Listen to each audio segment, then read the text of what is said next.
គុណបងណាគាត់ទុកចិត្តខ្ញុំដងតម្លៃថ្លៃអត់មានខ្វល់ច្រើនទេគាត់ដឹងតែបាញ់លុយជូនរៀបចំបិទឲ្យគាត់ឲ្យស្អាត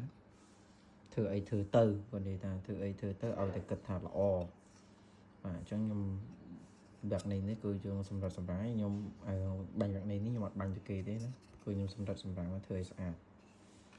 តាមនេះគូតវាដូចដាំស្នាយខ្ញុំ focus ជូនដាំស្នាយអានេះឃើញយើងខើមដោយសារខ្ញុំអ៊ុតស្កុតវាអ៊ុតស្កុតការពារណាបកែពេលថ្លៃហើយនេះយើងដាក់បែបនេះមកស្អាតអញ្ចឹងបងដែល